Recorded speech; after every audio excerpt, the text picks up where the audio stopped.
Okay, and welcome to our fourth session of our symposium. My name is Dr. Sarah Hatton, for those that are logging in for the first time for this session, and I'm a member of the Executive Committee of NAEEA.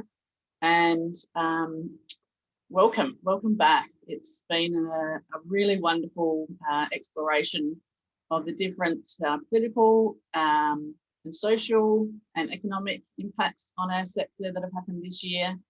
And we've had some wonderful panelists shed some light on some really important areas. So just also for those who are logging in for the first time, it is the webinar Zoom format, which means that we are spotlighting on the speakers, and people have an option of adding something into the chat if they have a question or a comment, and hopefully we'll have time at the end to respond to those. So we're in for a treat now as well. We have Dr. Anna Bennett chairing a session that is exploring how it is that enabling pedagogies can engage learners online. And we have three experts of this area. We have two from the University of Newcastle and one from UniSA. So Yvonne and Joel are from Newcastle University, and Jenny is from UniSA College. To introduce Anna, Dr. Anna Bennett is Director of the Pathways and Academic Learning Support Centre at the University of Newcastle, Australia, which offers a diversity of pathway programs and learning support services for over 8,500 domestic and international students every year. Her research focuses on higher education pathways, structures, pedagogy and curriculum, transitions and equity programs and their evaluation, as well as the policies that shape them. Anna is also currently CI on the Department of Education, Skills and Employment Commission project Success from the perspectives of the successful, low SES success and completion in higher education. She has been involved on multiple projects, including the Enabling Pedagogies and Practices and Equity Initiatives Framework, another commissioned federal review of equity program impact, which focused on the whole of the student learning journey from outreach to postgraduate programs. The framework is used by the majority of Australian universities to guide and evaluate their access, transition and equity programs. The approach and findings are outlined in a recent publication, Access and Equity Program Provision, Evaluation in Australian Higher Education, of What Matters Approach, Educational Research and Evaluation. We're very lucky to have you today, Anna. So thank you very much. Before we start, I would just like to send out one poll, and I'm going to launch it now. And this really is seeking your initial thoughts, feedback on your experience of virtual online blended learning. So please post your response there and I'll share it in a moment. And this really gives our panelists an idea too of how our participants are feeling or thinking about digital learning.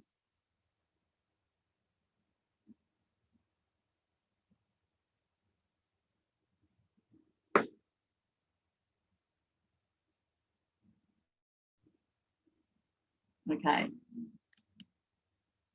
so there are results. So mostly mixed, which is giving us something to work with today, panelists, in terms of, I guess, the best practice that you've been developing within your own teaching. And I'm sure that we're going to learn a lot from you as experts today. So over to you, Anna.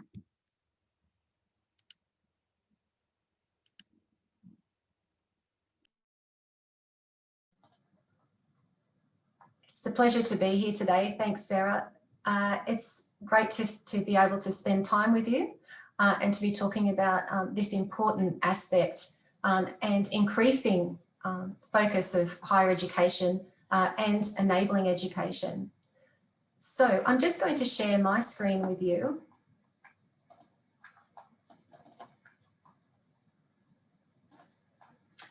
And I'll first talk briefly, just to set the scene for our session, The session is focused on face-to-face or digital connection. Can enabling pedagogy transform the virtual learning experience? I'll hand over to our expert speakers for 15 minutes each or so. And then lastly, we'll have some important question time of around about 20 to 30 minutes.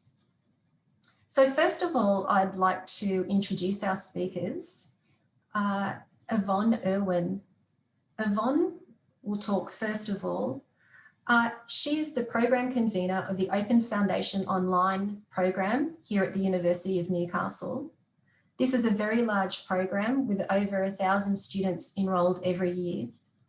Yvonne has been an enabling educator since 2008 and has worked continuously on the development and expansion of the Open Foundation online offerings since 2012.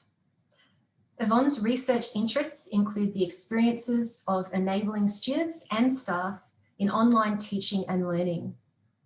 And her PhD research explores the identities and misrecognitions of third space staff in higher education. We also have Dr. Joel Robert McGregor, who is an enabling scholar, sociologist, and convener of preparation programs at the University of Newcastle. His research in the enabling sector addresses preparation and participation of equity cohort students with a focus on investigating student engagement in blended and online learning. He has a strong praxis-oriented commitment to exploring issues of belonging and transition for equity cohorts, beginning their enabling or their undergraduate programs. And last of all, we'll hear from Jennifer Stokes, who is an award-winning educator who specialises in enabling pedagogy and digital learning. Jenny is a senior lecturer who coordinates courses in digital and information literacy at UniSA College at the University of South Australia. Her doctorate explores enabling pedagogy, and she's received a 2018 Australian Award for University Teaching Citation for Leadership in this area. Jennifer served on the NAEEA Executive Committee from 2000 to 2019, where she was Deputy Chair from 2017 to 2018. She's passionate about educational access and the role universities can play in social inclusion and social betterment. Her background in digital media production and her commitment to social inclusion inform an innovative approach to course content. Thank you so much to our speakers. We're very lucky to be hearing from you today. Okay. So at the University of Newcastle, we follow enabling pedagogy and curriculum design. And first off, I'm going to talk about this for a little while, just to sort of set the scene around this. If you are less familiar, if you're outside the sector and are just interested in learning about it, or if you'd really like to spend some time thinking about this. So at Newcastle, we've been running enabling programs for 45 years. The first one, Open Foundation, was established in 1974 as a pilot and took off. Since then, we've had well over 60,000 students engaging in our various enabling pathways. At Newcastle campus, we have about 20% of our commencing students in their degrees who have been prior enabling, and at our Central Coast campus, it's up to nearly 30%, around that 28%. So our enabling education philosophy is very important to us, and we stand on the shoulders of those who've established this throughout the sector. We have, as we know, we have a really strong national association, and we connect in with the executive and with all of the members, as we're doing here today at this symposium, and then in conferences and so on. But as Sally Kift was talking about yesterday, we also have a lot of resources and frameworks that we draw on. So you can take a look at those just to refresh and consolidate on the National Enabling website. There's also a lot of research that's shared there as well. And a lot of what we're talking about today is based on that collective and shared research from across the sector. So enabling educations are embedded in a national community of research-informed scholarship and practice. We're also always subject to our university's QA and enabling courses go through the same rigorous QA and committees and so on as undergraduate courses. So they are embedded in a very rigorous and collective approach there.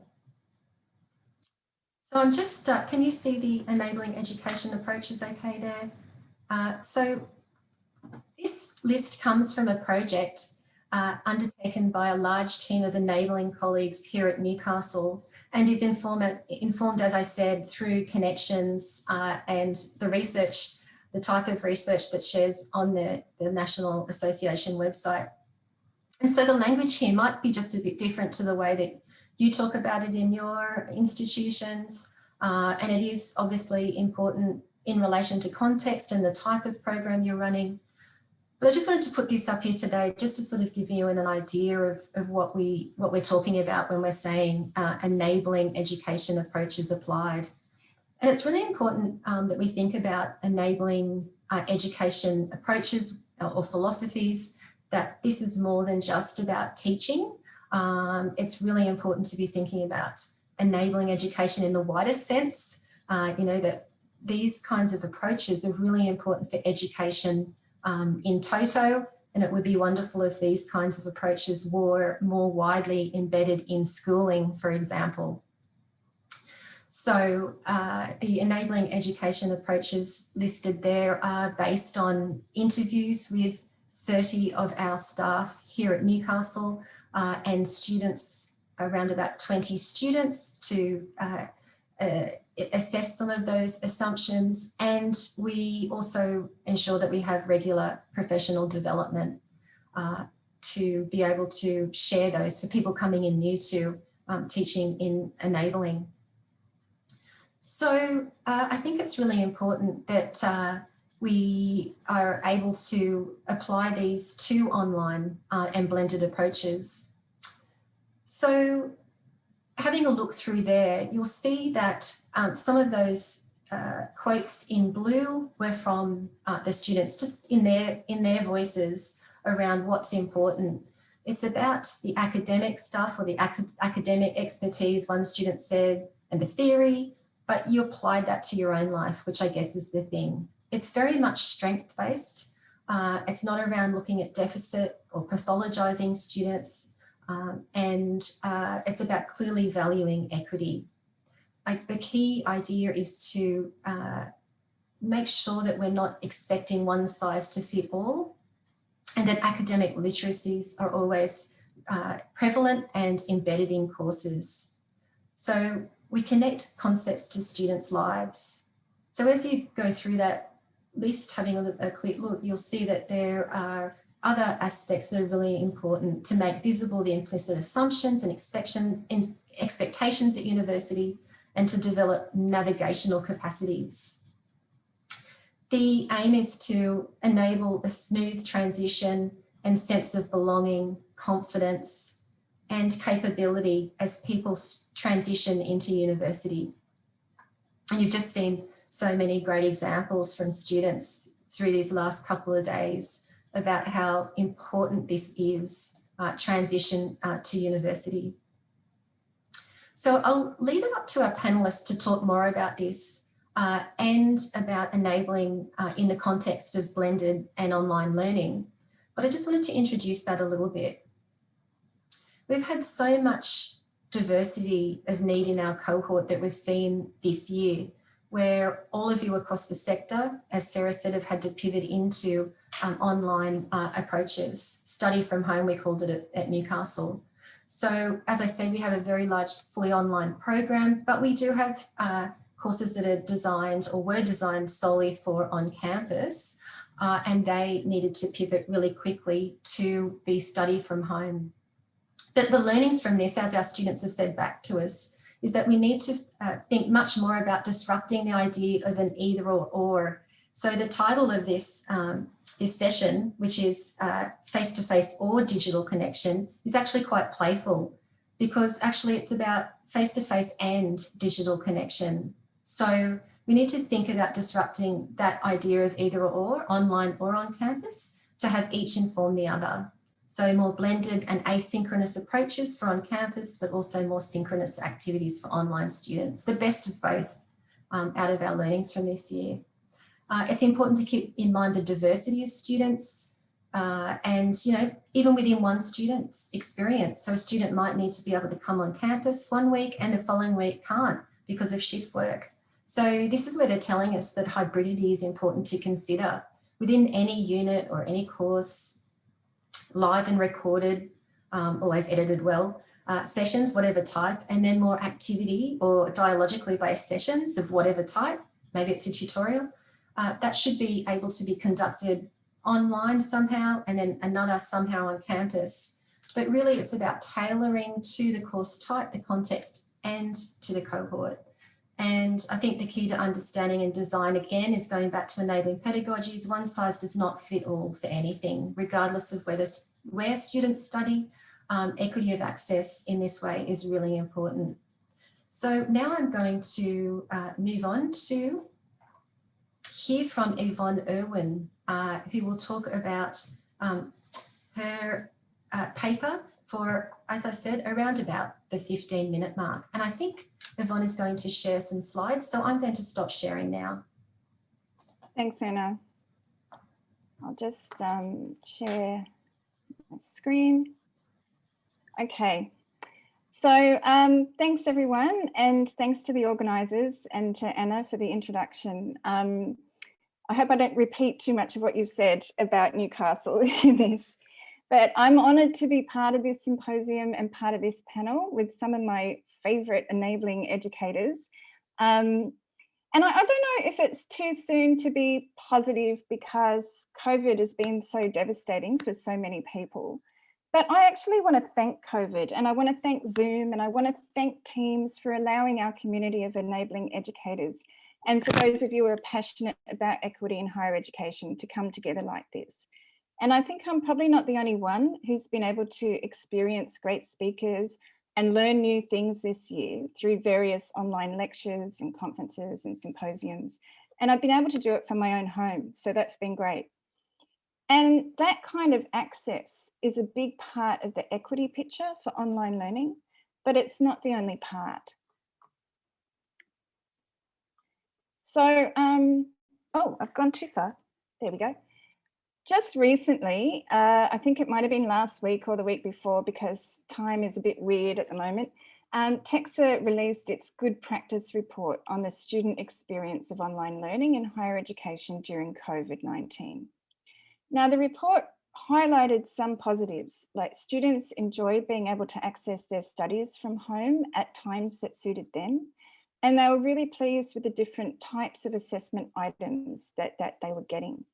So students obviously enjoyed the flexibility that asynchronous learning offered them, and they liked the move away from more traditional types of assessment. And it's no secret, and as Anna's just said, and the TEXA report confirms this, that the COVID crisis is the catalyst for our sector seriously looking at more hybrid forms of learning. But the report also highlighted several areas that needed to be addressed if the sector's to continue on this sort of hybrid learning path. And it's also important too at this point to point out that what universities did during COVID was a rapid move to emergency remote teaching, which is different to properly considered and developed online learning. But that said, the two areas of concern in the report that I'd particularly like to look at today were that students expressed a reduced interaction with academic staff and peers, and they also experienced isolation, lack of engagement, and lack of motivation. So I'm going to focus on how we connect with and care for our students in our large, wholly online enabling program, the Open Foundation Online. And I'm going to talk about how we minimise feelings of isolation and facilitate interaction with staff and peers at the program and at the course level. So a little bit of background. The Open Foundation as online, as Anna said, is a large, wholly online enabling suite of discipline-focused courses. And in 2020, we had over 1,200 enrolments. So we do know some things about our students from year to year. We know that most of our students live within commuting distance of one of our campuses. And we also know that most of our students identify as female. But while we know these things, we understand that our students have a diverse range of backgrounds and each of them has a unique set of circumstances. So our online program is designed following a whole of program curriculum approach involving asynchronous, synchronous and face-to-face social, academic and wellbeing opportunities. And that mix is important in providing multiple opportunities and modes for students to connect with us and to connect with each other in ways that suit them. So our approach to curriculum is integrated, but for my purposes today, I've organised it into 3 areas. And our broad view of curriculum encompasses transitions, so transitions in and out, academic information and wellbeing support, and at the course level, online enabling pedagogies within those courses. So I'm just going to, my connection of my mouse is lost. Great, here we go. So we know from the literature that students' transitions into study are really important socially, culturally and academically. So all of our online students are invited to participate in a 5-day online orientation program called Week 0 as part of their transition. So at the program level, Week 0 works to orient students to the systems, technologies and some academic practices that they'll be encountering in their studies. But it also works to introduce students to their peers, their teaching and support staff in an effort to engage them with the institution and with the program at the same time as minimising feelings of isolation. So during Week 0, students can find out about each other by taking part in discussion forum activities. And we run a survey designed by our counselling staff, which helps us know more about our students. And because our students can see the results of the survey, they can learn about their peers as well and find commonalities. So students begin to make connections with academic and support staff and with their peers during this orientation. So, but most of our students do live locally and all of our students are invited onto our traditional on-campus orientation events as well, and in addition to Week 0. But we also attract students from further afield.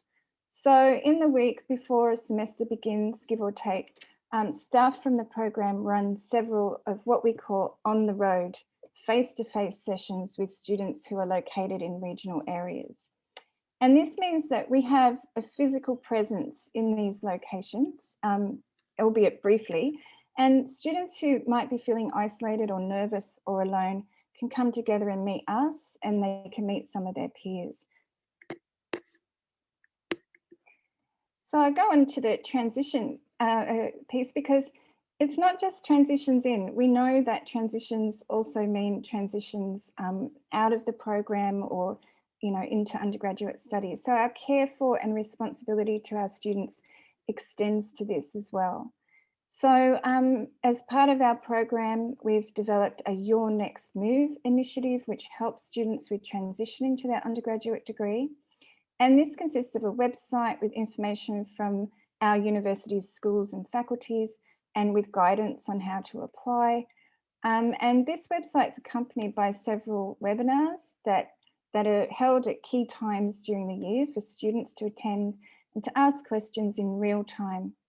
And students can also access individual support for their transitions with our student liaison officer. And that brings me nicely to moving on to our embedded support model. So a key element of this model is our student liaison officer. So in many respects, Leah is the face of Open Foundation Online.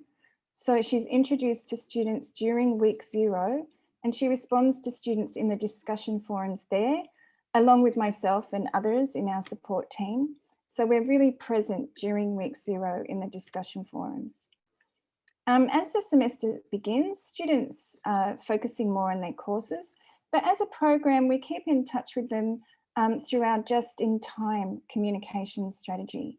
So each week, students receive a personalised email from Leah, and in that email, she announces key events that are happening or wellbeing initiatives. And she also focuses on, just in time and timely general academic matters.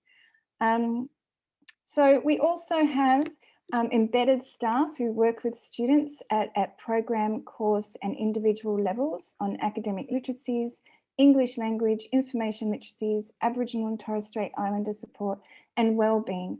And so those supports are run through webinars, conducting synchronous tutorials within courses, and providing individual support through email, phone and Zoom consultations. And we also have a Facebook group for students to join and interact with each other, and that's been really successful. And we also, communicate with students important information about the programs through that Facebook group as well. And really importantly, an important piece of this whole puzzle is that we hold on-campus face-to-face days twice each semester for those students who want to come along and who can come along and meet their peers and their teaching and support staff in person. And a little bit ironically, we had to move those face-to-face sessions to online during this year. But because of the relaxed nature of the sessions, they, it did the same kind of job. So to course level and enabling pedagogies. So, it's often been a bugbear of mine that online learning is decried for removing human to human interaction. And that interaction is often at the heart of what we consider to be good teaching. And it's sometimes at the heart of our professional identities as educators as well. And in the Open Foundation Online, while the individual courses and educators in those courses may take different approaches to their online pedagogy, which are guided by their discipline needs, what's common at the course level are the approaches to student care, which are exhibited by our academic and support staff. So drawing on Anna's work and the team at Newcastle on enabling pedagogies and care, I've characterised these approaches as care and connection. And so these are where our educators get to know their students and they get personal with their students, not too personal, and they care about their pedagogy. And so I'm just going to draw attention to a few instances of how these approaches manifest themselves in our online courses. So knowing students, the qualitative data that I'm drawing on here comes from a collaborative inquiry project that Joel, who you'll hear from in a minute, Joel and I initiated with some of our Open Foundation Online colleagues. And so we held a focus group discussion with our colleagues, and our educators talked about how and why they get to know their students. The first quote there discusses approaches to discussion forums, which are seen as key to learning about students and for students learning about each other. And where responding to students to create trust and connection is really important. So our colleague said, I like them to be informal and I encourage students to talk to each other. With my introductory forum, I make an effort to respond to every single student that introduces themselves to me and I make a comment. The second quote there is referring to a technique that one of our educators employs, where she keeps records of the unique things about each student that the student reveals to her through discussion boards or tutorials, and so that she can learn about them. And she facilitates a sense of community in her, if she's talking to that student later, either again in discussion board or email, by referring back to those unique things about that student. So maybe the student said they had a dog or told her when their birthday was or something like that. So she says that she does this with genuine, authentic intent to help them feel that they're part of a community. And I've taken steps to get to know them.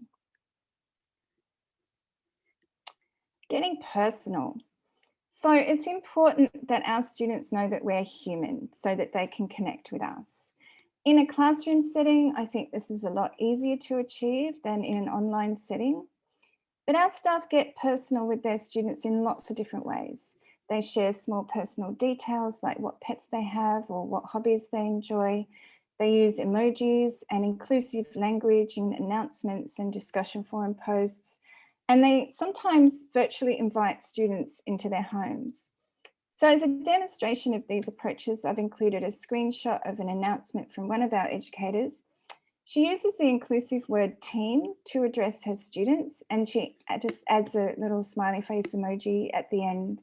Another one of our educators uses language like this to induct her students into her discipline. So she addresses them as historians. And the other screenshot there is of Joel, he's a star, who he records weekly short videos that wrap up the week, and he records them from his home. So, you know, curious students can get a little glimpse inside his personal world and check out his reading collection. And finally, our staff really care about their online teaching. The approach to pedagogy in Open Foundation Online is one which incorporates both asynchronous and synchronous teaching. Developing and producing good, caring and inclusive online teaching takes time. It's not just a matter of posting recordings of lectures. And I'm sure anyone who's been engaged with the emergency remote teaching over the past few months has learned that as well. I mean, in our courses, materials presented in a number of formats, in short videos, course notes, readings, interactive activities, etc. And our educators also spend a lot of time considering their language, because teaching online can be very text-based. So we've got announcements, discussion forum posts, and individual emails, and communicating in those text-based formats is something that our educators really consider. So they think long and deeply about how to facilitate the best and most connected and caring environments for their students through their language and through their pedagogy, with an aim to minimize isolation, facilitate motivation, and connect students with each other and themselves. So that's all I've got to say for now. I feel like I've covered a lot, and probably not in much detail, but if there are any questions that come into the chat later, I'm happy to answer them.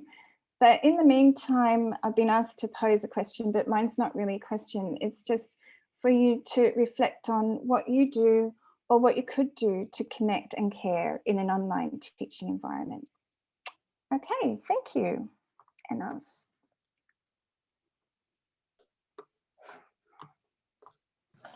Okay, great. Thank you so much, Yvonne. So next we have Joel McGregor. So Joel will be presenting and talking about online education and blended approaches. Thanks, Joel. Excellent. Thank you, everyone. So before I begin, I just want to acknowledge that I am on the land of the Awabakal and Worimi peoples, the custodians of the land, paying my respects to elders past and present, and extending that respect to any Aboriginal or Torres Strait Islander people here today, recognising that sovereignty was never ceded, and this was and always will be Aboriginal land.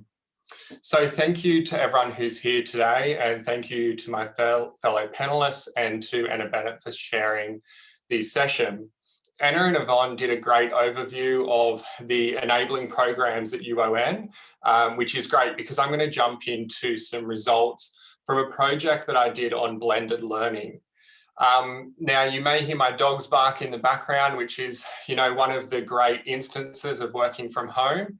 And although those videos that Yvonne highlighted that I do for students, the wrap-up videos, are quite short, they take quite a lot of time to film because, you know, things like that happen when you're working from home and when you're in this environment. So today I want to explore how enabling sociology courses, the courses that I teach into, allow for the democratic access to powerful forms of knowledge, and also consider how educators aim to provide access to powerful knowledge through dialogical learning of university discipline concepts. Now, that's directly quoted from Anna and the work that they did on enabling pedagogies. So traditionally our enabling sociology courses were offered for face-to-face only. And really, when I started teaching in these courses, I was standing on the shoulders of giants, as Anna said in her introduction. They were really well-designed face-to-face courses. They had a great reputation for students, and students would come back to these courses because of the learning that colleagues before me had done.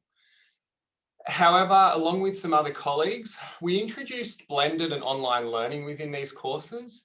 Now, we were really lucky that we implemented these prior to, the storm that was COVID. So we were actually able to test out blended learning and then apply these learning when our study from home arrangements took force at the University of Newcastle.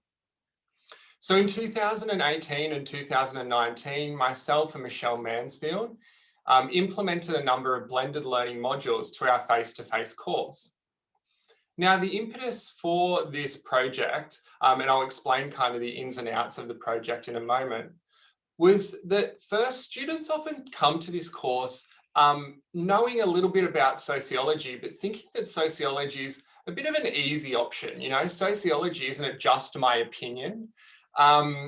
However, when they actually got into the course and got through the first couple of weeks, they would get quite frustrated because there was no real black and white answers. Rather, what we were asking them to do is to make connections between different phenomena and overlapping phenomena. And in addition to this, as with many disciplines, sociology has its own language. And theory and concepts within sociology, if not explained with concrete examples, can be really abstract to students and really, it kind of turns students away from the discipline because they really can't see that concrete understanding of what we're talking about. So the second thing we did, as I said, was also add this course to our online suite of courses within our enabling suite. So working with Yvonne, we worked to chunk the lecture and design activities that were appropriate for online learning environments. And we did this to really expand our humanities offerings at the University of Newcastle for students who wanted to study online. So today I'm going to focus majority on blended learning, however. So the addition of blended learning artifacts to the face-to-face course was accompanied by a research project, which we affectionately know as sociological insights. And a lot of what I'm going to talk about today comes from a forthcoming chapter that I wrote with Michelle Mansfield and Kate Mellor. So sociological insights, as the project rather than the research, recorded visual learning objects or videos with experts within their disciplinary field, and that was sociology. What we were asking for them to do was to bring sociology into a real-world context to supplement the course content. Now, the University of Newcastle has a strong department, sociology department, with expertise in youth, crime and health, and this is where we drew our experts from. So these visual learning objects or videos were then embedded into the course Blackboard site, along with activities that ask students to engage with this content prior to coming to tutorials. So what we know is that blended learning has become increasingly attractive within the university environment, with some perceived benefits being things like in-depth processing of course content, the promotion of meaningful interactions between learner and teacher, between learners and between students and content, encouraging students to be more cognizant of the need to take responsibility of their learning, accommodating for different learning styles, offering increased flexibility and a customized learning experience for students. And the most accepted argument, I would say, in relation to widening participation and blended learning is an increased flexibility for those with a limited experience of formal education or diverse life demands or circumstances. So greater choice is offered through asynchronous blended approaches of when, what, how to engage, and it enables students to match their learning with particular time and space needs.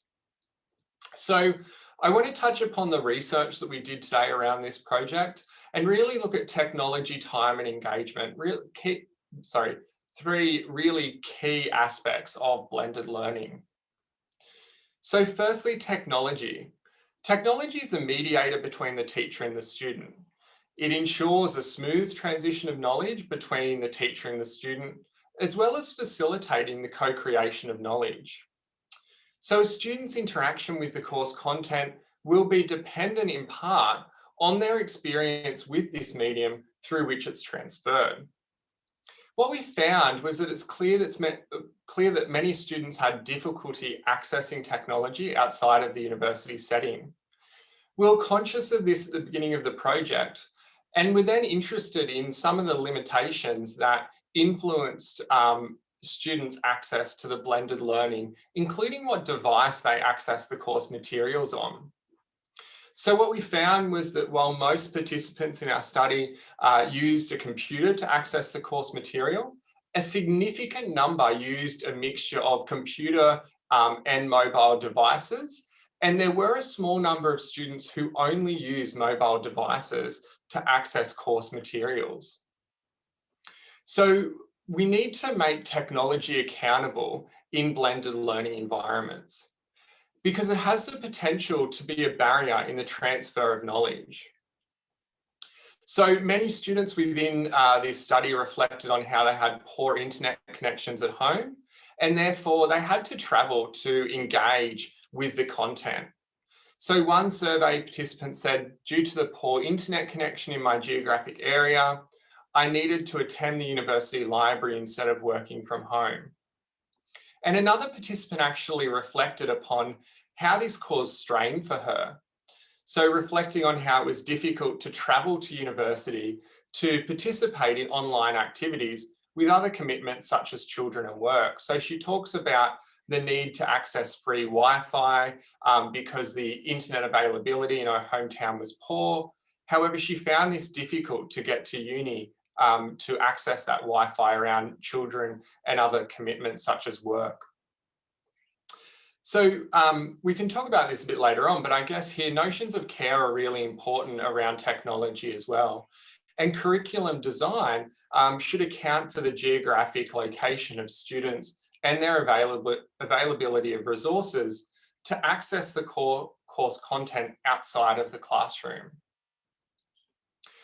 So secondly, time. So students' perception of time influences their willingness to participate in the weekly activity. Our survey found that students perceive blended learning to take up more time than other courses. However, while this was the case, they also said that they reflected on the usefulness of blended learning to digest information. So participants reflected that while blended learning required further time or even a perceived further time, they found this useful to synthesize knowledge. So participants said things like, it took up a bit of time, but I was glad that I did it because I found it useful.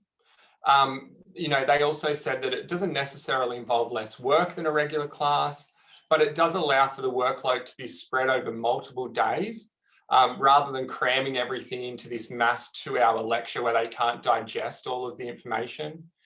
And they said it allows or invites more participation in discussion by having that material with them. So students reflected also on the importance of blended learning as opposed to fully online courses. And students valued the interaction that they could still have with course staff. So, this participant said the ability to do things in your own time and also get different views on a subject from different lecturers. The fact that we still have face-to-face tutorials makes it slightly easier than other courses so that I still have the ability to ask questions. So time here was an essential aspect for our students who were participating in the blended learning classroom. And we can talk about this possibly in the question time as well, in relation to how we did this in the online version of this course as well. So some reviews when we're talking about interaction and engagement suggests that blended learning is more effective than the traditional exclusive face-to-face learning. What our survey results showed us was that the blended learning classroom had obvious time implications. However, it allowed students to process information in additional time and allowed for further engagement and interaction with the course. For students who had less time to spend on campus, this provided a connection to the course outside of accessible content, and students discussed the different aspects of blended learning as being exciting. So this particular student said that they found the online quizzes and surveys to be exciting. She said, or they said, I find a very effective way of learning. When asked about my own personal input after watching the videos, it helps them to engage more with the content. Now, it should be noted here that students identified anything outside of the traditional delivery of the lecture and tutorial to be blended learning. So while quizzes may not be classified as blended learning within some models, it did mediate the experience between staff, students, and content. In addition, it allowed for interaction outside of the class. So students identified how this helped them to better engage with the course. So one particular participant said, I found the blended learning videos helped me to better understand the content explored within class, and then be able to present this effectively in terms that I was able to understand and convey to my lecturer. Now, as we had hoped, the blended learning provided students with the opportunity to engage with content that ensured that learning happened beyond the classroom. So one participant identified these videos as thought-provoking. They said that it allowed them to recall information quicker and easier than the lecture. And they found that most of the topics were interesting and easier to retain the information rather than participating in a lecture or reading the textbook.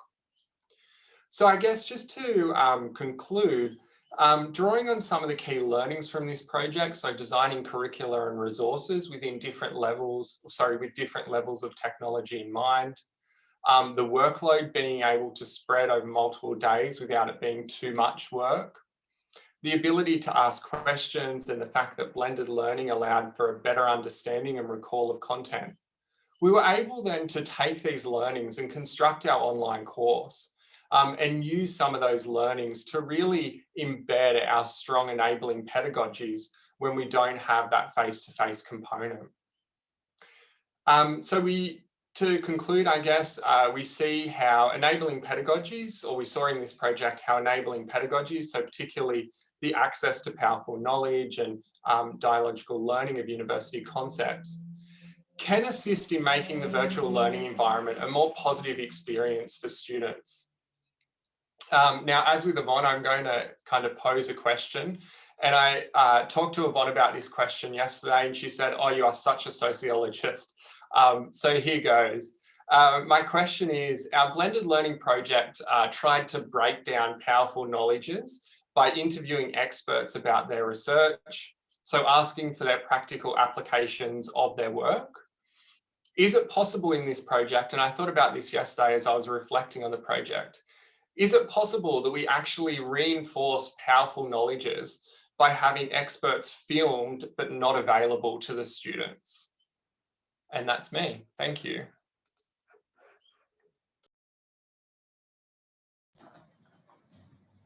Wonderful. Thank you, Joel. Very thought-provoking sociological question there.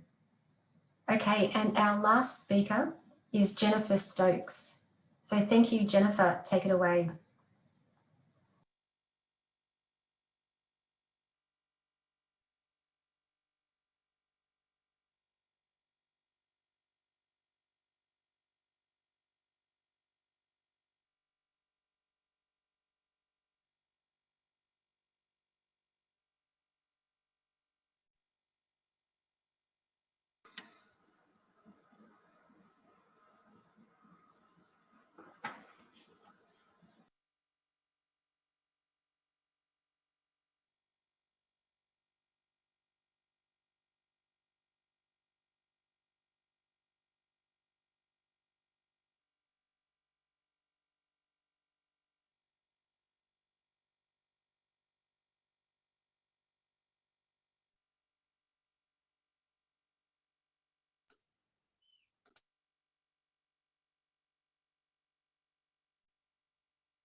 Okay, for some reason we can't hear Jenny, so I'll just do some behind the scenes figuring this out. Won't be long.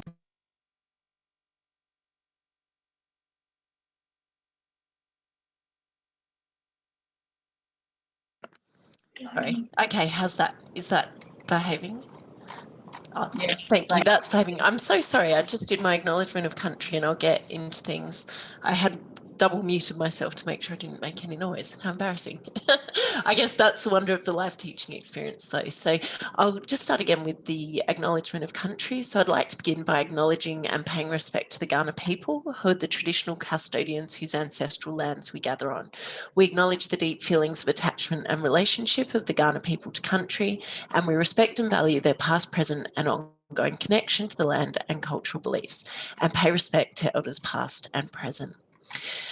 So the magic of working in the online environment is sometimes it is a bit like improv, and of course we need to work with the technologies. So what I'm talking about today is thinking about this as a catalyst for change and thinking about enabling pedagogy and online praxis, because arguably within this quick move to an online environment, whether it's for synchronous or asynchronous teaching, and this move towards more hybrid models of teaching and learning, we can see that many more students may be showing some of the characteristics that we might think about as being associated with an enabling cohort. So things like moving rapidly into a new learning environment and needing to work through that space.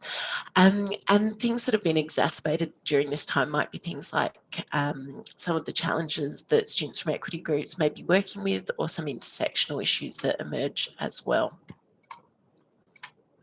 So some of the challenges going into this space, and I'm sure we could all talk at length about the challenges, particularly we might think about within our enabling cohort, and also for all students now within this space of an attention economy where so many things are reaching out, trying to take their attention. How do we stand out? How do we make our teaching more engaging than the entire internet? You know, it's probably not going to be at the top of the heap, but we still want to be in that space and be there as something they want to connect with. So some of the new challenges that have emerged in this time were things like online learning for all, no time to be able to test things prior to moving online, the physical and mental health impacts of isolation, some of the strange new trends emerging like Zoom bombers, data limits and old devices, and I'm sure everyone's got a raft of different things they can think of. But one thing I'd like to highlight are the positives that come through. People often talk about these as silver linings. And for students in enabling programs or students from equity groups learning at distance, and arguably for the broad number of students learning at distance, there are lots of opportunities that emerge. So some that I've seen through my teaching this year include, for an example, an Aboriginal student learning from a regional area who was able to take the digital literacy course. And so he was very excited about that because that, due to numbers, wasn't available in terms of face-to-face options, but it meant he could engage through an asynchronous external way with something he was really passionate about. So the enhanced opportunities and that distance becomes less of an issue. Another student who was learning in the regions, and early on in the teaching in this semester, I felt quite worried about her because I could see through the Zoom that she was actually sitting in her car to do her studies because she'd gone to use the library and the library had actually closed for this 5 to 7 o'clock class, but she was still very keen to be engaged. And I noticed over time how strongly she was building connections with other students who were in all sorts of different areas. So they would keep in contact, they would message and support each other. And she was really part of the learning community, irrespective of distance. And then within another example in the course Future Ideas I teach, I was looking at how do we do teamwork effectively in online spaces through this new kind of synchronous teaching model that we have. And two students who were in a team together due to shared interests, a student from a recent African migration background and a really lovely trans student who's an absolute thought leader in the class, and pairing them together worked out to be a really fantastic team. They had amazing discussions in the breakout rooms, and toward the end of the course she just said it was a dream. Like, I feel like being paired with this student has really, I've learned so much, and that kind of modelling around being an effective student online that the students get not just from us but from each other is really important. So in reflecting on this presentation, this was the kind of key question I had in mind. What insights can enabling pedagogy provide to transform online learning? And how might we embed enabling pedagogy through educational design? So I'm going to reflect on a few of these things, take you through some things fairly quickly, and I'd be happy to continue these conversations at greater length because I'm sure there's so much stuff we've all learned across this year. So one of the things that I think has started to really emerge is this idea around enabling pedagogies potentially offering some insight for best practice for online learning. So when I started my PhD, and I'm hopefully getting towards the end of it, I was trying to map what enabling pedagogy was. So for me, it was drawing upon things like transition pedagogy, but really extending that. It was thinking about inclusive practices, and it was drawing upon things like critical pedagogy. So having students be able to engage with rich text, to think about them in all the classic sort of Freirean ideas of learning to read the word through a reading of the world. And then we've seen over time, we're getting this real maturation of the discipline and the fantastic work that's happening through University of Newcastle and through other institutions around the country. At UniSA College, we've been working on chapters for a book on action research about enabling pedagogy in praxis in different disciplines. And of course, there's been a bunch of work I've been working on over time too, so that informs my position. There's many more of these articles and insights available on the NAEEA website too. When I think about how this has informed my teaching strategies in 2020, some of the key things that I fall back on have been things like approaching things through a lens of kindness. So those types of careful pedagogies that we heard Yvonne talk about earlier. This idea of authentic connection as being key, and then content coming after that. Having an approach that's driven by respect and understanding, utilising dialogic approaches to really understand the student's subjective position and to work with them to learn together, and embedding enabling pedagogies through design. And so I've been lucky to have opportunities like things to present a HERDSA webinar to educators around the country, thinking about how do we take these enabling pedagogies and use them to inform online learning. Also things like the work the students are doing and bringing their diverse knowledge and their perspectives, starting to see reporting on that as well. So this was an example in UniSA News. Fantastic video clip that one of the digital literacy students did about Mr. Virus, and it was sort of an information sharing video clip. A number of the students tried to use COVID as an inspiration to create things to help others, which I thought was a really interesting approach in terms of generating artifacts. And I imagine you've seen some of that coming through in your teaching across the areas. So some of the initial issues, when we moved in March, it was sort of week 3 of teaching here in the first semester or study period 2 in UniSA Talk, that we suddenly had to flip into that online space. And so we had a fair amount of things prepared, but one of the really big changes was that move towards synchronous online learning. So a lot of what I'll talk about today is reflections on that. I quite like this meme. Virtual meetings are basically modern seances. Elizabeth, are you there? Make a sound if you can hear us. Is anyone else with you? We can't see you. Can you hear us? All of those sort of technological issues when we're first connecting with the space. And we've had to move really rapidly into a live production environment. So thinking about some of those key issues that perhaps we certainly hadn't need to worry in our day-to-day teaching, might have thought about a bit with recording lectures, but things like thinking about lighting, thinking about audio. I understand the irony of, or maybe it's appropriate to raise that after the start of this presentation, and also things like framing and what does that mean, and how do we set ourselves up in ways that are engaging for students and get messages across really clearly. And then having a plan B. So for things like if you're teaching from home and the internet drops out, like being able to quickly tether to a mobile phone, being really responsive, having text-based content available that students are connecting through discussion forums and through the website. So if they're having some issues due to data rates, that you can move in and out of that synchronous and asynchronous mode. And I think we've all had to be so adaptive and flexible during this time.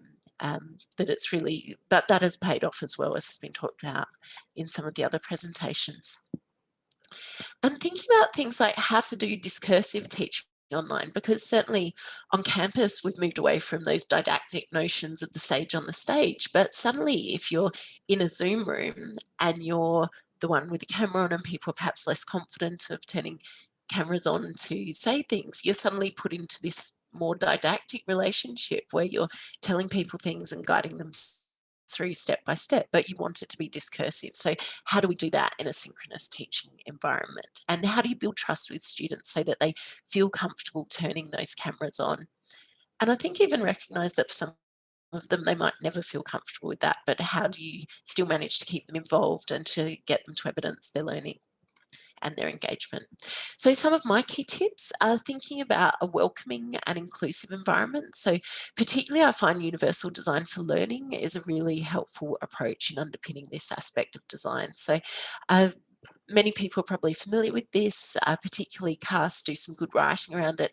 But basically it's a set of principles for curriculum development that give all individuals equal opportunities to learn. So you're preemptively looking at the learning environment and thinking about multiple modes of representation, multiple modes of access, different ways that people can engage. So one key tip is communicating key information through varied channels. So how are you reaching out to the students and making sure that they know how to connect with you? Using things like that movement often between video with closed captions as well.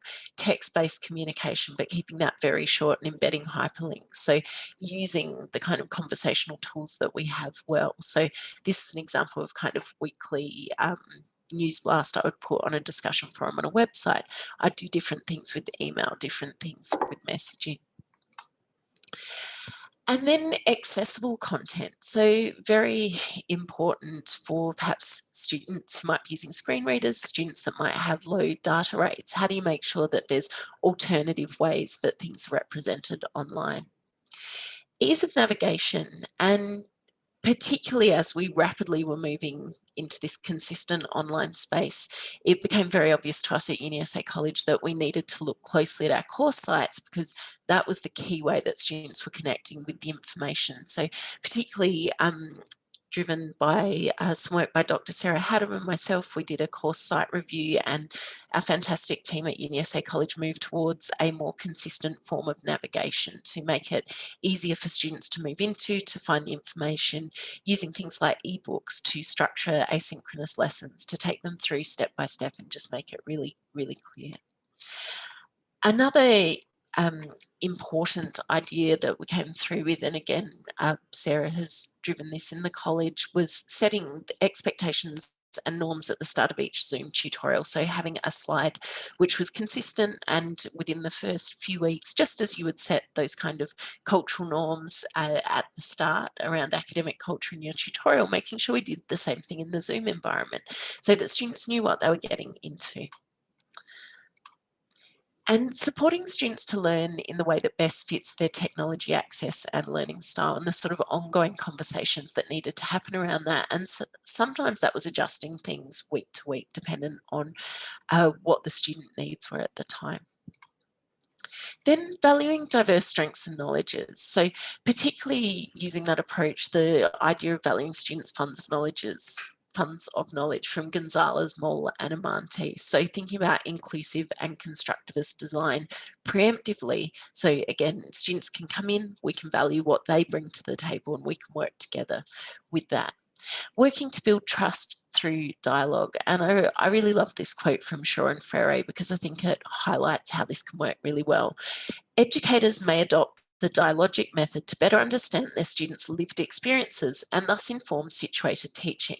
So epistemologically, it is possible by listening to students speak about their understanding of their world to go with them towards the direction of a critical scientific understanding of their world. So we can get a better sense of what they're bringing and how we can work together for them to then connect with the university effectively.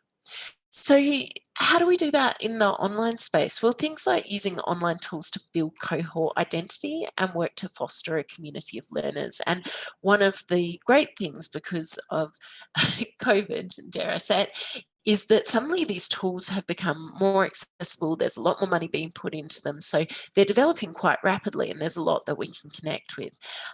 One example that I use is in learning analytics with my Future Ideas students, where they can put in what their research interests are, and then they form teams based around research interests, and they can upvote. This is using a tool called Quantex, but there's lots of other learning analytics tools you can use to have that same version of opening up some ways of dialogue in online spaces, particularly if you're teaching asynchronously. It's also really important that we provide ways to catch up on any content missed and regular opportunities for students to speak with you, because sometimes amongst all that noise and all of that information overload, they just need to know that they can talk to a human. So some of the things that Yvonne was talking about, particularly helpful there. And being ready to shift formats if issues arise. So for example, from Zoom to a phone call, if Zoom's a bit overwhelming for them, or tethering to a mobile, as I mentioned before. We also need to think about interactivity and outcomes. And again, another quote that I particularly love is about aiming high. So as Tinto says, high expectations are a condition for student success. Low expectations are harbinger of failure. Simply put, no one rises to low expectations. So how do we have those high expectations and the scaffolding to support the students to get there? One of the things I find particularly useful is designing assessments to encourage deep learning outcomes. So trying to work with the students to get them really excited and engaged about what they're doing. So for example, in Future Ideas, it's an information literacy course. So to some extent, it doesn't matter too much what they're researching, as long as it fits with hitting those goals of being able to use academic research to be able to inform an argument, that they use evidence effectively and that they can share that. So let's shape that around topics that they're excited about and see how that goes. So then you get those sort of stronger learning outcomes, those deep learning outcomes rather than surface approaches. And if you can offer some elements of choice where it might be in mode of delivery or other aspects, then the students again are going to engage strongly. Work to select examples which resonate and fun activities where possible. And so I've been using things like Padlet quite a bit. You can even set up a free account, and I think it gives you up to 9 Padlets. So things like we did brainstorming in groups online in digital literacy, just to get some of those creative ideas working, and for the students to be able to brainstorm live in groups is really quite exciting and almost magical to see all those ideas pop up. Other things like when it was Halloween, I wore my light up purple cat ears to do my Zoom classes. You know, they're a different set of headphones, but just to kind of engage them. Much like Joel was saying with his dog, I find my cats are much more popular should they pop into the Zoom room than that will show up in student feedback, you know, or through the chat goes crazy about the cat. Also working to include group work in each session with a clear and public learning outcome. So giving the students really clear instruction, putting them into breakout rooms, moving between the breakout rooms, and then they need to share what they've done toward the end. This can break down, I guess, some of those power relationships that might occur if, you know, it's just the lecturer tutor talking as much as we try really hard to engage them. You know, it's still, if they can have some time talking with peers, that's also when they're building connections, but they need to have really clear instructions as to what they're expected to be doing, what they're delivering, and then follow up and give them feedback on those clear learning outcomes too. It's also a really good idea at the start to provide opportunities for students to make small talk. So even though our classes always start at 10 past the hour, I'm always on at the start of the hour. They know that they can pop in, they can ask questions. Sometimes I'll play some music, might even be related to that week's topic. It's just a space for them to kind of engage and feel comfortable. And giving those individual opportunities to discuss assignments and coursework, and being brave and model working with digital tools. I think everyone understands that this year has been a huge and challenging year, and we're working through learning these things together. So if you do that, the students will step up and be brave too. And I've had students doing group presentations online in Zoom, students doing individual pitches through Zoom, you know, learning to use that technology. This very quickly, I just thought I'd show this as an example of going, what was an offline thing that I tried to offline bring to an online space. So we do Lego Serious Play in our week on innovation in Future Ideas, and the students love it. Like, it's a really good form of creative idea generation and taking diverse perspectives. So in terms of then looking at, well, how do I do that in a digital space? What I did was use design thinking to structure a series of activities. And so students in their teams articulated their research question, did a warm-up exercise of drawing a piece of toast, and then everyone uploaded their bit of toast and shared it. They then diverged, and so they mind mapped or sketched out what their perspective on the research question was. Then as teams, they discussed that, and then this idea of iteration and communicating clearly together, and then they worked to converge. And these ideas come from things like app development and those sorts of spaces. So why not take a sort of professional and industry approach to work out how as a team can we be communicating clearly when we're doing that online. And then the type of results that we get, so this again is an example of having some student choice for their final assignment in this course. They can do an advanced report, or they can choose to do an infographic. And it's similar things of going, what are the learning outcomes? You have to embed 10 parts of academic research evidence through this, but if you're doing an infographic, then the emphasis also needs to come through visually and how clearly you can share that information. And so just a couple of student examples from this year, issues and risks involved with human enhancements. They were encouraged to use some data as well and to share that, or body image and Instagram. So really strongly researched pieces that are also visually engaging, and working with the students to identify what they perceive as some of the wicked problems or emergent issues in future spaces, and how research might be able to use to connect and address with that. So in conclusion, just a few points. Teaching has been changed irrevocably. This year has been a truly disruptive year, but that in the same way that, you know, Uber disrupted taxi driving, there may be some really fantastic things that we carry on from this. And I think this hybrid learning, particularly for enabling students, but arguably for all students, is really positive.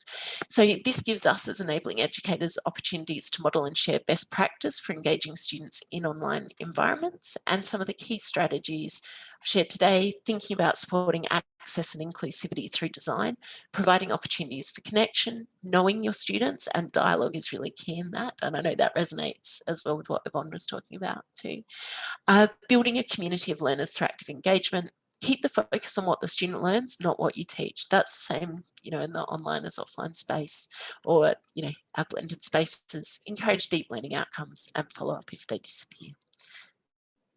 So thank you, everyone. That's my presentation.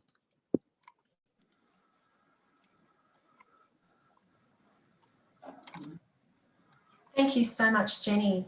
Wow, those student pieces of work were incredible. You know, incredibly professional, and congratulations to them and to you for producing that. So thank you to all of our three panelists, Jennifer, Joel and Yvonne. Your syntheses and discussion of the key principles, practices and commitments is so insightful, and it really helps us to be thinking and reflecting on this into the future. Also, your theoretical insights, sharing of your research into this field really does get us to be thinking about what really matters for our students. So thank you so much for this. So what we'll do is we'll go to our audience and Sarah is going to come back and provide us with some more polling. And then our panelists will talk about these polls, some discussion on that, and also we'll talk about some answers to some questions, and we'll keep throwing out to the audience. So Sarah's going to help us to be doing this, and over to Sarah. Thank you. Thank you, everybody. So we've got a poll going at the moment. So the question is, if you have implemented synchronous Zooms, Teams, equivalent software tutorials as a result of COVID-19, do you plan to continue with this format in 2021? Currently, yes, is looking pretty promising. No one is saying no, and a few are unsure, and a few already using the blended model. So I will show those results.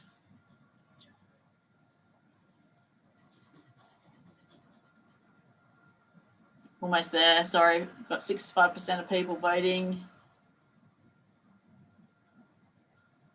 All right, there we go. So here's our results for that one.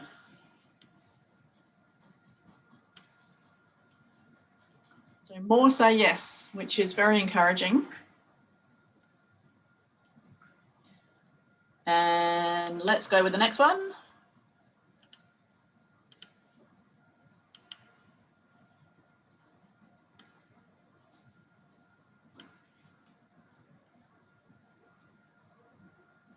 And this really focused on student outcomes. Wow.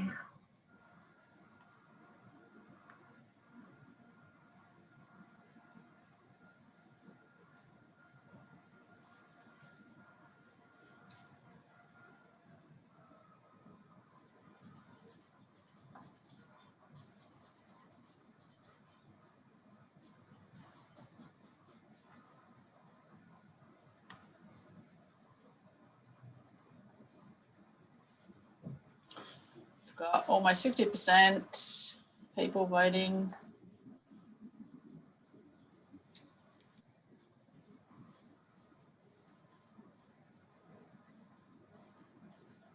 Okay, so wow, that's also very encouraging. So the outcomes were similar and better, which I think says a lot about the sector and being able to maintain the high quality teaching across different platforms. Okay, so that's the polls done. Back over to you, Anna. Great. Thank you, Sarah. I think one of the things to think about with this too is that it's been an incredibly difficult year for people. So even during COVID, you know, with many really difficult experiences that people were facing, including losing their jobs, they were able to study similarly, or the outcomes were similar to last year. So that's really encouraging to see. And as Sarah said, you know, that's a testament to the careful and caring pedagogies and approaches to curriculum design and the responsiveness of enabling educators. So that's really wonderful to read. Okay, so we've got some already crafted questions. I don't know if you can see them now on the screen. Yes, and so our panelists have put these together as questions that they would like to share with you in their discussions. So we also had some topics come through the Padlet, and you can also share questions and other comments through the chat. So the first one there was contributed by Yvonne. And so Yvonne asked the question, online learning is often seen as a cost efficiency by institutions. Does this devalue its benefit in terms of pedagogical practice and more widely as a mechanism for providing access to higher education? And so Yvonne, it would be great for you to comment on that. Yeah, I will. I mean, I think this is an issue that I have been grappling with over my history of working in online education. But I think that what COVID has done, you know, a lot of negative things about COVID, and it was really, really hard. But I think what it has done is highlighted and, you know, online learning or hybrid modes of learning. And I don't want to use the word exposed because that's quite negative, but you know, exposed the benefits of it, the joys of it, and also how hard it is as well for practitioners and educators who haven't been involved in it before. And also, I think it also is revealed, that's the word I'm looking for, how being engaged in online learning can actually be a benefit for your own teaching practice. I've had, you know, just anecdotally, staff members in the Open Foundation on-campus courses say to me that being engaged in the emergency remote teaching really enhanced their teaching practices, because they had to think about how they communicated with students, how they communicated in their content to students, and really had to put a lot of thought and consideration into the teaching practices that they did online, whereas they may have been, you know, really relaxed in that you know, face-to-face environment and quite used to that. So this is kind of a bit of a jolt to get them to be reflective about their teaching practices. Whether that has risen up to the institution level or not, I'm not sure. I'm still a bit nervous that online modes of teaching are seen simply as a cost efficiency, but I'd like to hear other members of the panel if they have any opinions about that. That'd be great. Jenny, what do you think? Yeah, I mean, I think it can certainly be more cost efficient if you're not doing it very well.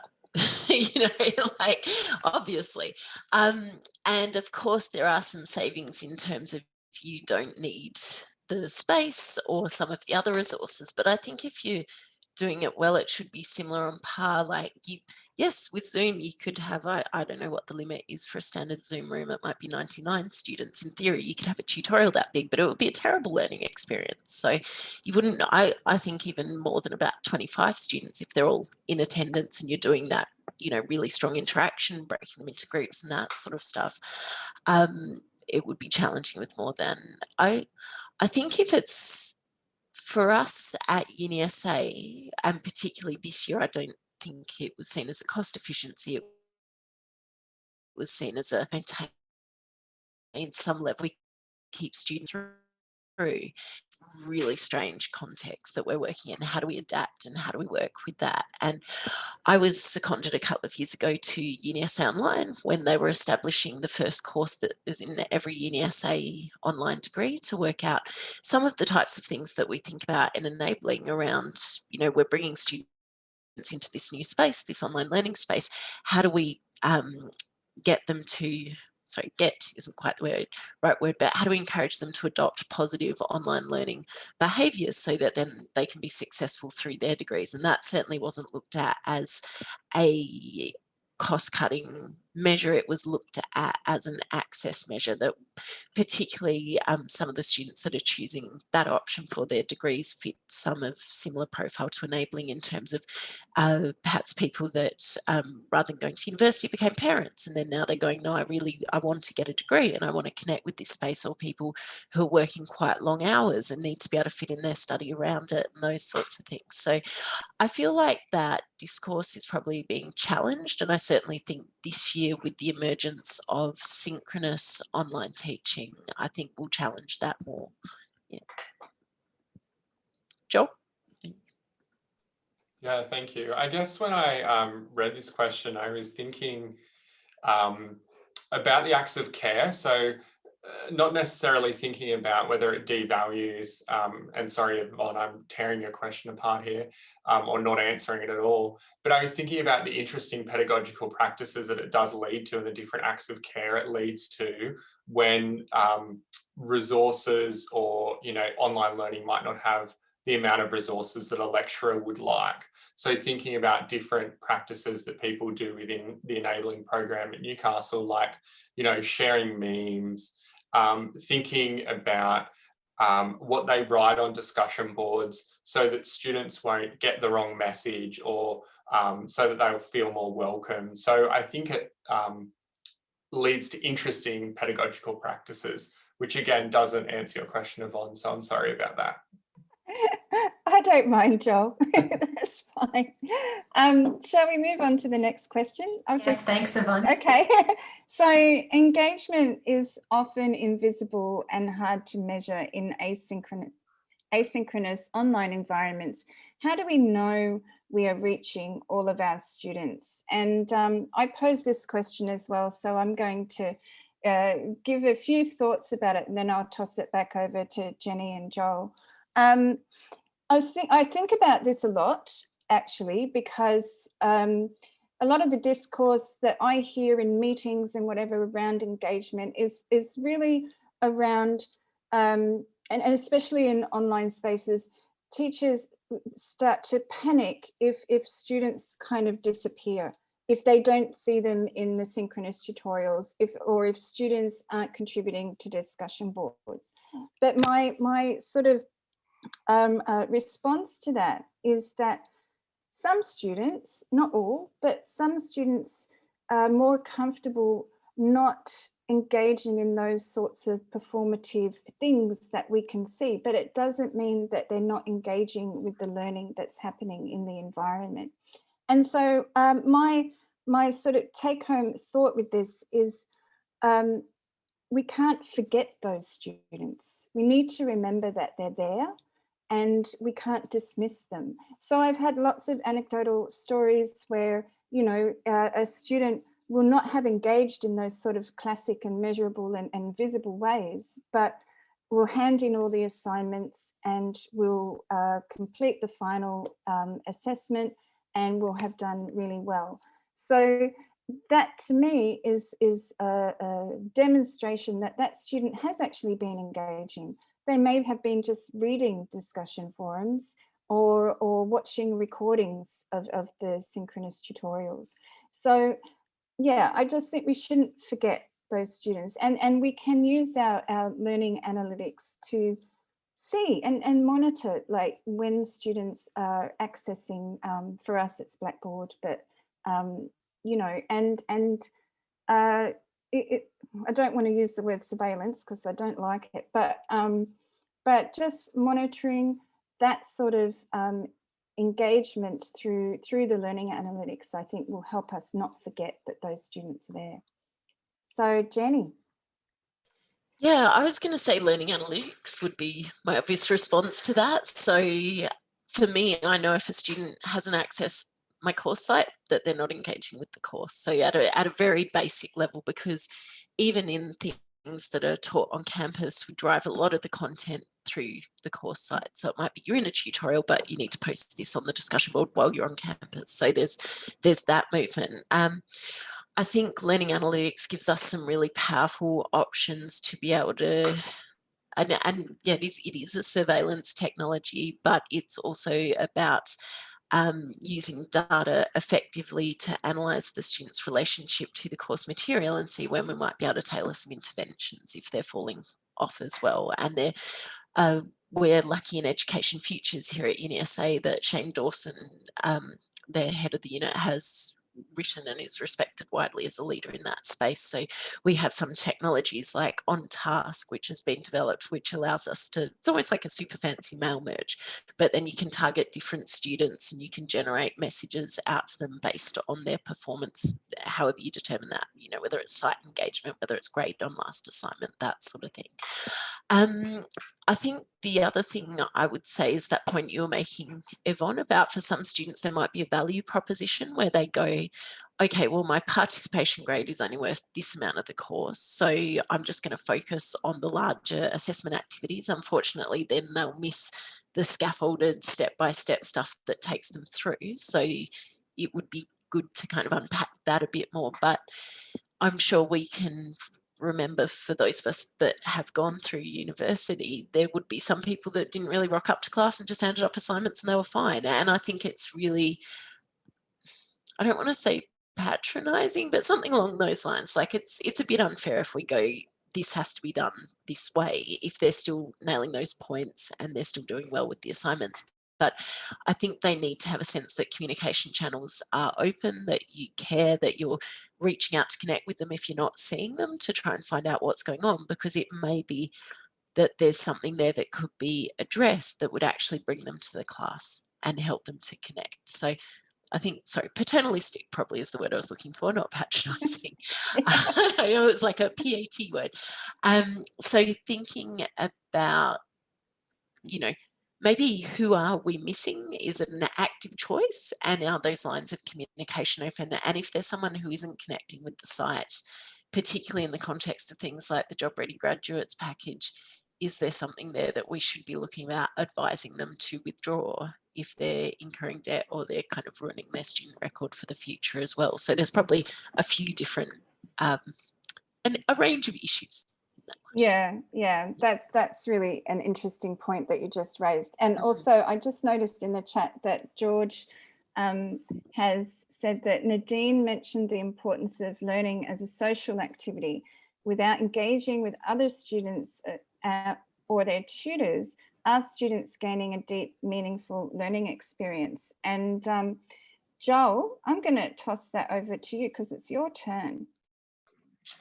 Yeah, so this semester in our Enabling Sociology course, we had some interesting trends on the discussion board. So within the first week, we had over 500 posts on the discussion board, which was completely overwhelming, but great that students were really engaging in a deep and meaningful way with the content. And that level of posting was sustained throughout the first part of the semester as well.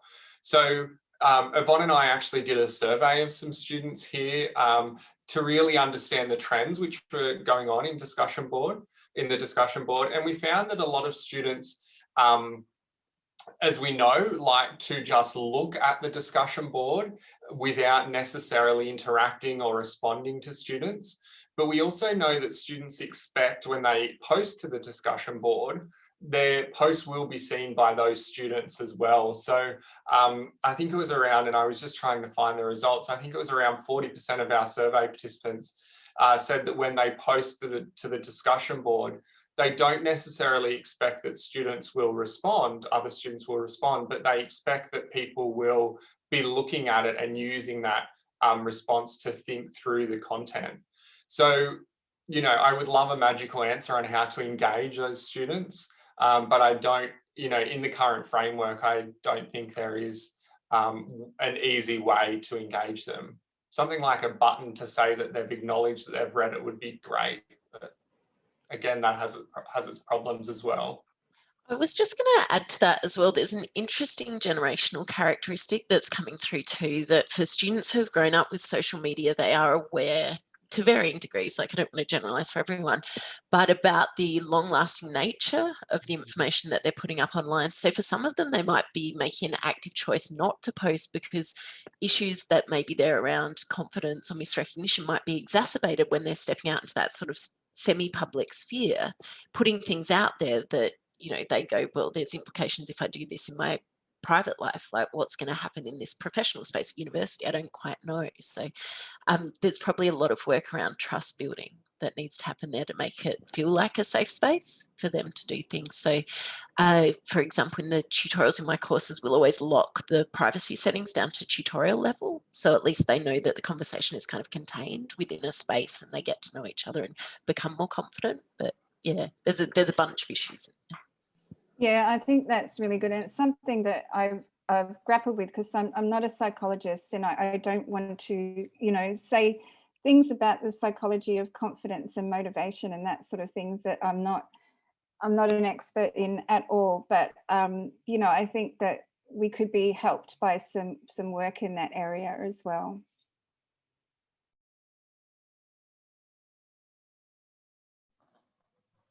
Okay, great.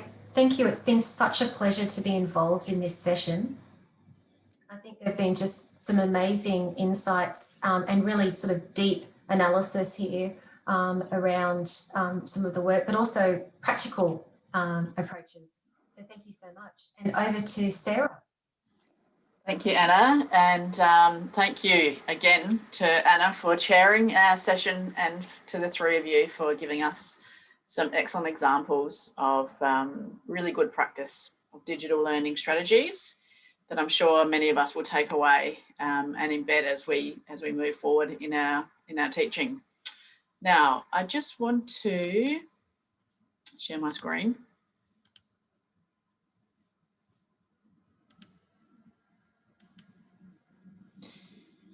So we have one more session, so please hang on everybody.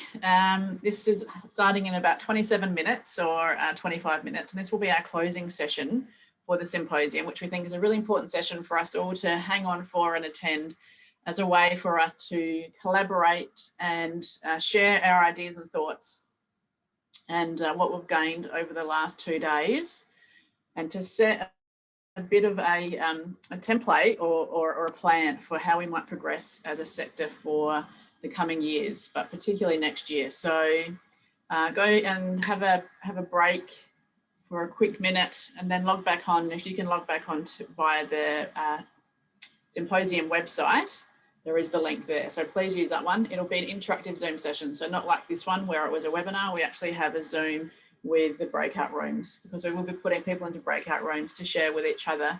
So everyone has an opportunity to have a say.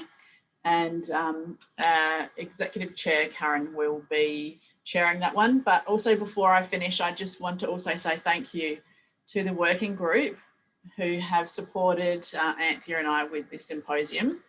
It, even being online, it has involved a lot of planning. So thank you very much to Sharon King, to Jennifer Stokes, to Tanya Wheeler, to Tiffany Muir, to Min Pham, and to Natasha Wilson for your support. We couldn't have done it without you. So thank you.